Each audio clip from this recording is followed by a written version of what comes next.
Hello guys, welcome to my another new blog. আশা করি তোমরা সবাই ভালো আছো, আমিও ভালো আছি। আজকে তোমাদের সাথে শেয়ার করব ফ্রাইড রাইসের ডিটেলস রেসিপি।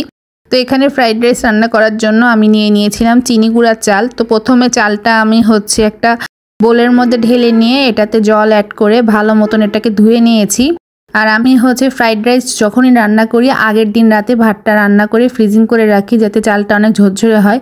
এখানে আমি ভাত রান্না করার সময় একটু তেল আর লবণও অ্যাড করে দিলাম।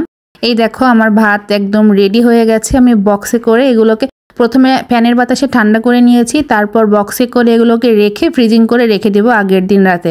আর সবজিগুলো আমি ভেজে একদম ফ্রিজিং করে রেখে দিয়েছিলাম যাতে সকালবেলা উঠেই আমি রান্নাটা করতে পারি। এখানে আমি একটা বড় সসপ্যান নিয়েছিলাম। এই সসপ্যানের মধ্যে এখন আমি তেল দিয়ে তেলটা গরম করে নেওয়ার পর যে সবজিগুলো আমি ভাপিয়ে রেখেছিলাম সেটা এখন অ্যাড করে দিচ্ছি। এখানে এখন এই তেলের মধ্যে আমি সবজিগুলোকে ভালো মতন ভেজে নিব।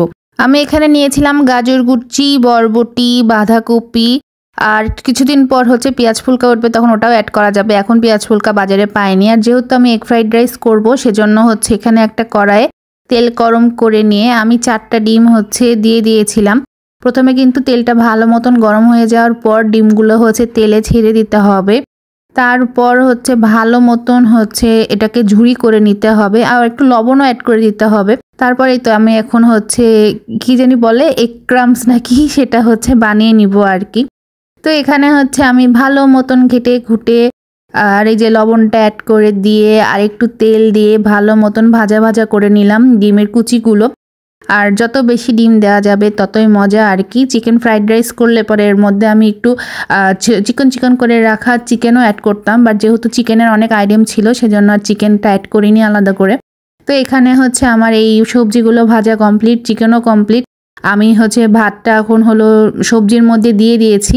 এখন সবজি আর ভাতটা ভালো মতন মিক্স করে নিচ্ছিলাম। আর মিক্স করে নেওয়ার পর এটাতে আমি ডিমের ওই কুচিগুলো অ্যাড করে দিলাম। সব কিছু ভালো মতন অ্যাড করার পর এখন মিশিয়ে নিয়ে এতে আমি সয়া সস দিয়ে দিচ্ছি। আর সুন্দর একটা কালার আর টেস্টের জন্য দিয়ে দিচ্ছি টমেটো কেচাপ। এতে একটা মশলা ফিল আসবে আর কি ফ্রাইড রাইসে। তো সব কিছু দেওয়ার পর ভালো মতন মিক্স করে নেওয়ার পর আমি উপর থেকে কাঁচামরিচ কেটে দিয়ে দিলাম।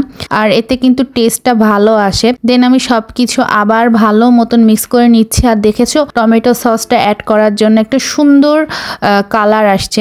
তো এই তো আমার ফ্রাইড রাইস রেডি। আমি এখন এটা টেবিলে সার্ভ করে দিচ্ছিলাম। সাথে আমি আরো বানিয়েছিলাম চিকেন ভেজিটেবল মশলা চিকেনের ডিটেলস ভিডিওটাও আমি খুব জলদি তোমাদের সাথে শেয়ার করব। এখানে যতগুলো আইটেম আমি করেছিলাম সবগুলোরই ক্লিপ নিয়েছি, তো সবগুলোর ভিডিওই আমি একে শেয়ার করব। প্রথমে রিলে, তারপর ডিটেলস ভিডিও বড় ভিডিওতে শেয়ার করব। তো আজকের মতন এখানেই শেষ। সবাই ভালো থেকো। আজকের মতন টাটা।